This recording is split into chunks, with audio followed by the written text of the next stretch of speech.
guys, TowelManPurple here, bringing you a quick little innovation as of recent, GrapeVines. Alright, Amethyst, Emerald.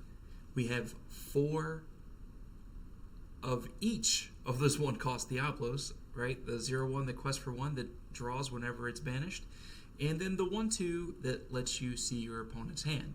So gaining knowledge or drawing cards, pretty good on both metrics. We also have 4 2-cost Blue Fairy. So it's a 1-1 evasive Quest for 1, and whenever you play a Floodborn character, you may draw a card. We have 4 2-cost Morph, 2-1 Quest for 1, and can allow any shifter to shift on top of it, which is really important in this deck. We have 4 2-drop Ursula, 1-3 body, Quest for 1, and can get rid of all of those pesky songs that are pretty popular at the moment, right? Majority of the decks are steel, and it just hits a lot of the cards in those decks. Then we have 4 3-cost Diablo. Don't need to speak too much on this. 2-2 Quest for 1. That's not why we play it. We play it because it nets a lot of card advantage when it's unchecked, right? Cards just simply can steal games on its own. Then we play 3 of the 3-cost Prince Philip. It's a 3-2 that Quest for 2, but the main importance of this card is the fact that it has Ward. Same thing goes for the 3 4-cost Muses that we also have in here. They are 2 4s that Quest for 1, have Ward, and whenever you play a song, you may return a character with 2 strength or less to that player's hand. Okay, which does become relevant because we do have a slew of songs down there, especially since we play Diablo. Now we have 3 of the 5-cost Bell. It's a 4-4 Quest for 2, and it shifts for 3. When it comes into play, you can move up to 3 damage counters from one character to another, and it's essentially just a removal spell on a body, which is very important. It's kind of like the majority of our big shifters, except for Clarabelle. So Fairy Godmother, we have a full 4 of these. It's a 3-4 for 5, Quest for 2. It shifts for 2, and whenever this character quests, your characters gain Challenger 3, but they also say when this character is banished in a challenge, you return that card to your hand after it is banished. So you can replay it. You're not really losing on resources. It's very entertaining to see because you get to keep card advantage. It allows your other characters to in turn become removal pieces. Then we have the 5-cost Helga Sinclair. It's a 4-4 Quest for 2, shifts for 3, but when this character quests, you may deal 3 damage to chosen damaged character. So it can essentially finish off a character that has already challenged something of yours.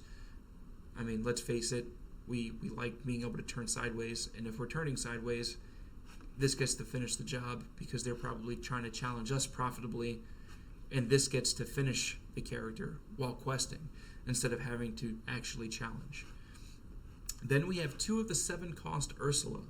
It's a 4-7 Quest for 3, shifts for 5.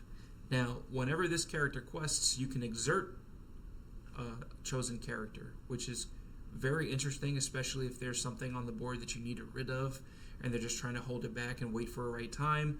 This can kind of thwart that idea that they're doing. Also, other characters can't exert to sing songs. So it can hinder us a pinch, but it's mainly to hinder them, right? Because Ursula herself can still sing, and then we can also just hardcast our songs anyway. And then we have 3 copies of 7-cost Clarabelle. It is a 5-6 Quest for 2, also shifts for 5, and at the end of your turn, you draw up to the amount of cards in your opponent's hand, so you make up the difference from yours to your opponent. So if they have 5 cards and you have 2, you're going to draw 3 cards and go up to 5. So really, really relevant, helps maintain card advantage, something that's very, very important right now. And then our song package. We have 4 Friends on the Other Side, 3-cost song. Really simple, draw 2 cards. Love it. Then we have Mother Knows Best, 3-cost song, return chosen character to their player's hand. Then we have You're Welcome, 4-cost song. You can shuffle a character into, or item or location into that player's library, and that player draws 2 cards. So you can either rid of a threat on the opposing side, forcing them to draw 2 to let your Clarabelle net more card advantage for yourself, or you can target your own character to bounce it back to draw 2 cards yourself. There's many ways to use this card depending on what's going on. It's situation based. And then for 5 cost, we don't talk about Bruno.